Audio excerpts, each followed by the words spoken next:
안녕하세요. 왕초보를 위한 포토샵 CC 2020의 첫 번째 챕터 시간입니다. 오늘 배울 챕터는요, 전체 기능에 대해서 알아보고 포토샵에 새로 만들기를 하는 방법, 그리고 툴박스나 다른 기능들을 한 번씩 더 익혀보는 시간을 가질 텐데요. 처음에는 새로 만들기를 클릭해 줍니다. 새로 만들기를 클릭하게 되면은 이런 창이 뜨게 되는데요. 여기서 폭이랑 높이를 지정을 하실 수 있고 그 옆에 보시면은 밀리미터, 센티미터, 픽셀 등 단위가 있습니다. 그래서 화살표 안쪽으로 들어가시게 되면은 단위를 지정하실 수 있고 그 밑에 해상도가 있는데요. 해상도는 거의 72나 300을 주로 사용을 하고요. 그 밑에 색상 모드도 RGB 아니면 CMYK로 두 가지 색상으로 사용을 하게 됩니다. 그렇게 해서 지금은 A4를 한 뒤에 제작을 눌러주시게 되면은 이렇게 새로운 화면이 뜨게 됩니다. 다음으론 간략하게 단축키에 대해서 알려드릴 건데요. 먼저 이 화면이 있으면 화면을 확대하고 축소하는 기능들이 이 단축키가 굉장히 많이 쓰이는 단축키입니다. 이 화면을 보실 때 그 화면 안에서 작게 만드는 것들은 그것을 확대해서 다시 조정을 하고 다시 축소해서 또 전체 화면을 보면서 또 전체 분위기를 맞추는 역할을 하기 때문에 확대 축소는 굉장히 많이 쓰여요. 그래서 여러분들이 꼭 적어두시고 그리고 꼭 외워서 습관화되시면 너무 좋을 것 같아요. 먼저 확대하는 방법은 컨트롤이랑 스페이스바를 같이 누르시고 마우스의 왼쪽 버튼을 클릭을 하시게 되면은 확대가 가능해지고요. 그 상태에서 컨트롤과 스페이스를 누른 상태에서 Alt까지 같이 누르게 되면은 왼쪽 마우스를 클릭을 했을 때 축소되는 것을 볼 수 있습니다. 손가락 4개를 이용을 해서 확대와 축소하는 연습을 굉장히 많이 해보시면은 작업하실 때 굉장히 빠르게 작업을 하실 수 있고 이거 이외에도 컨트롤을 누른 상태에서 플러스 마이너스를 누를 때도 확대 축소가 가능해집니다. 다음으로는 왼쪽에 있는 툴박스에 대해서 알아보는 시간을 가질 텐데요. 먼저 맨 처음에 있는 것 같은 경우에는 이동도구, 그리고 영어 V를 이용을 해서 단축키를 사용하실 수 있습니다. 보시는 설명과 같이 선택 영역 또는 레이어를 이동시킬 수 있는 역할을 해요. 그래서 만약에 한 레이어를 만들었을 경우에 이 레이어를 움직일 수 있는 역할을 합니다. 그래서 이 선택툴은 움직일 수 있는 역할을 하기 때문에 당연히 굉장히 많이 쓰이게 됩니다. 그래서 이거를 움직인다고 알아두시면 될 것 같습니다. 이 네모 버튼을 꾹 눌러주시게 되면은 사각형, 원형, 그리고 행렬 이렇게 4가지 종류가 있는데요. 먼저 첫 번째 거를 클릭을 하신 후에 이렇게 표시가 뜨게 되면은 여기서 첫 지점을 잡고 그리고 드래그를 해주시게 되면은 이렇게 사각형 영역이 생깁니다. 이 영역이 생길 때 이제 여러분들이 Shift를 같이 누르시게 되면은 정사각형으로 만드실 수가 있고요. 이렇게 Shift를 눌렀을 때 정사각형, 정비율로 되는 것은 모든 것에 동일하게 됩니다. 그래서 마찬가지로 꾹 눌렀을 때 원형을 클릭하시게 되면은 Shift를 누른 상태에서는 정원이 되고요. Shift를 떼시게 되면은 이렇게 자유자재로 타원형을 만드실 수가 있습니다. 이렇게 영역을 만들게 되면은 내가 원하는 영역만 삭제하고 생성하고 그 모양을 만들 수가 있어요. 그래서 이렇게 모양을 만들어서 포스터를 만들 경우 그리고 다양한 영역을 선택하고 싶은 경우에 많이 쓰이게 됩니다. 이 영역을 해제하는 방법은 컨트롤 D를 누르시게 되면은 바로 해제가 가능합니다. 그리고 오른쪽에 있는 레이어 창에서 배경을 제외하고 그 아래쪽에 있는 플러스 아이콘을 누르시게 되면은 하나의 새로운 레이어가 생성이 돼요. 이 상태에서 정원을 만드시고 또 그 상태에서 Alt Delete를 누르시게 되면은 왼쪽에 있는 색을 채우는 역할을 할 수 있습니다. 또 반대로 여기 뒤에 있는 배경색을 채우고 싶은 경우에는 컨트롤 딜리트를 누르면은 채워졌다고 볼 수 있습니다. 또 이 상태에서 컨트롤 D를 눌러서 영역을 해제하시고 V를 눌러서 선택 툴로 돌아가신 다음에 움직이시게 되면은 지금 흰색이라서 보이지는 않지만 이렇게 또 움직일 수가 있다는 걸 보실 수 있습니다. 다음으로 오른쪽에 있는 배경창을 보시면은 그 오른쪽에 잠금이 걸어져 있는데요. 이 잠금을 눌러주시게 되면은 바로 레이어 창으로 변화가 됩니다. 그 상태에서 밑에 있는 플러스 창을 눌러주시게 되면은 새로운 레이어를 형성하실 수가 있습니다. 새로운 레이어를 형성을 하시고 이 원을 누른 상태에서 Shift를 누르고 정원을 만들어줍니다. 그 상태에서 Alt 딜리트를 눌러주시게 되면은 이 왼쪽에 있는 색이 채워지는 것을 바로 보실 수가 있습니다. 또 내가 원하는 색을 지정하고 싶으신 경우에는 이 왼쪽에 있는 색을 더블 클릭을 하시게 되면은 하나의 창이 뜨게 되는데요. 이 창에서 오른쪽 휠을 움직여서 색상을 조절하실 수가 있고 또 그 안에서 명도와 채도를 이 원을 드래그를 해서 움직이실 수가 있습니다. 그러면은 오른쪽에 현재의 색상과 그리고 새로운 내가 지정한 색상의 차이를 보실 수가 있습니다. 그렇게 해서 원하는 색상으로 지정을 하신 후에는 확인을 눌러주시게 되면은 Alt 딜리트를 했을 때 그 색상으로 변화가 되는 것을 보실 수 있습니다. 또 반대로 그 밑에 있는 배경색을 지정하고 싶으신 경우에는 똑같이 배경색을 더블 클릭하게 되면은 새로운 창이 뜨게 되고 그 안에서 새로운 색상을 지정을 하시고 확인을 누르시게 되면은 컨트롤 딜리트를 누르셨을 때 바로 지정이 되는 것을 볼 수 있습니다. 여기서 중요한 것은 앞에 있는 정경색은 Alt 딜리트, 그 뒤에 있는 배경색 같은 경우에는 컨트롤 딜리트를 이용을 해서 영역에 색을 채우실 수가 있습니다. 이 색을 채우는 기능 자체가 여기 원 말고도 많이 쓰이기 때문에 꼭 적어두시면 좋을 것 같고요.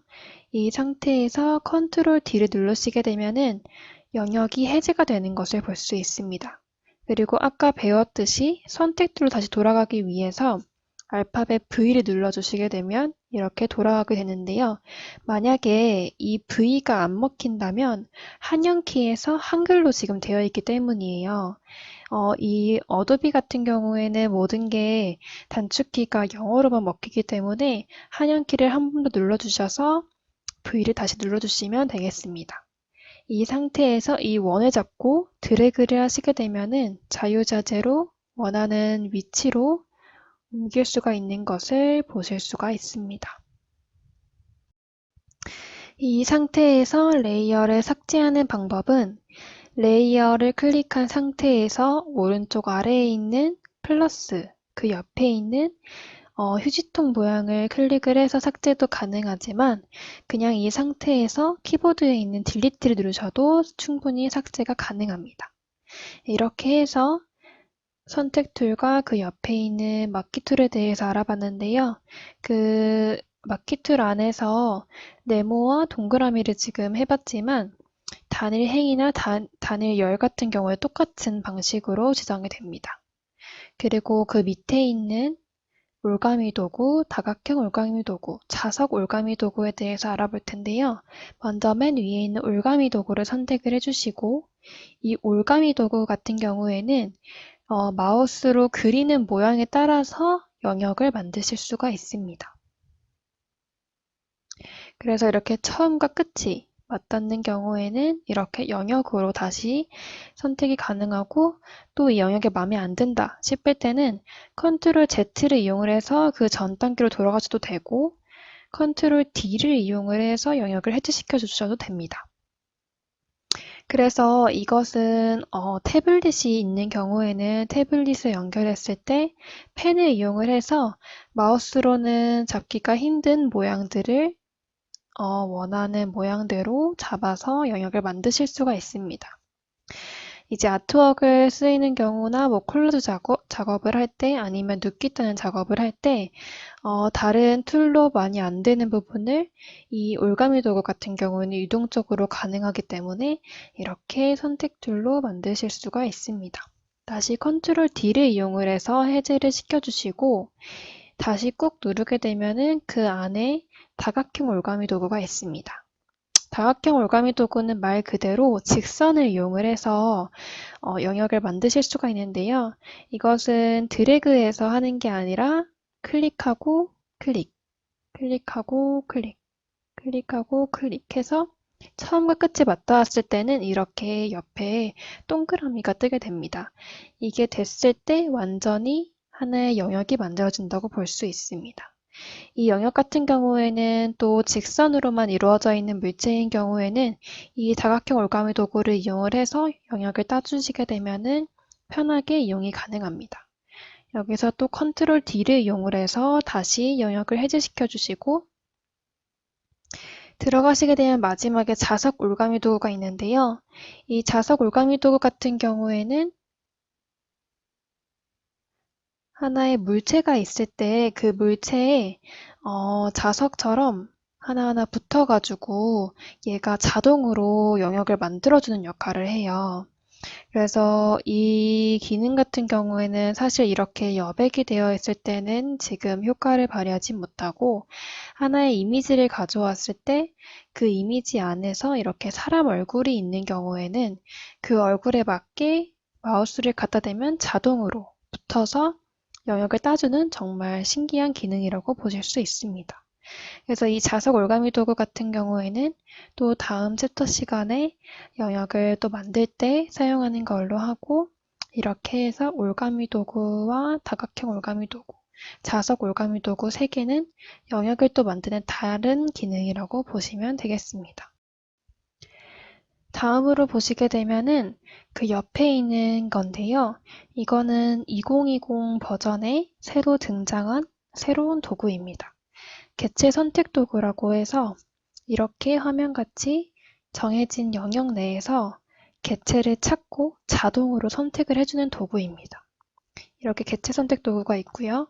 두 번째 빠른 선택 도구 같은 경우에는 정말 그 영역을 제가 지정하는 대로 영역을 만드실 수가 있고 자동 선택 도구 같은 경우에는 개체 선택과는 또 다르게 자동으로 또 그 모양대로 맞춰서 영역을 선택해주는 역할을 합니다. 이 3가지도 역시 이미지를 가져와서 실제 예제를 해볼 때 사용을 해보도록 하겠습니다. 그 밑에 있는 자르기 도구는 또 C를 이용을 해서 이제 이미지를 자를 수 있는 역할을 하는데요.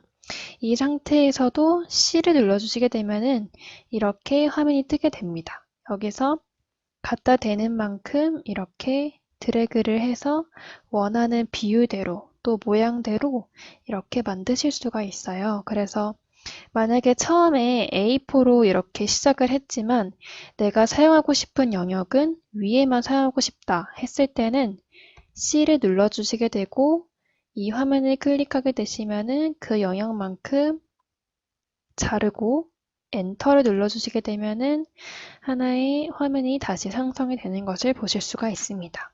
이렇게 크기를 자유자재로 움직일 수 있는 역할을 하는 게 이 자르기 도구라고 보실 수 있습니다. 그 밑에 있는 원근 자르기, 분할 영역, 선택 도구 이 3가지는 사실 그렇게 많이 쓰이지 않는 도구이기 때문에 패스를 하도록 하겠습니다. 그 오른쪽 같은 경우에도 많이 쓰이지 않는 기능이기 때문에 일단 넘어가고요.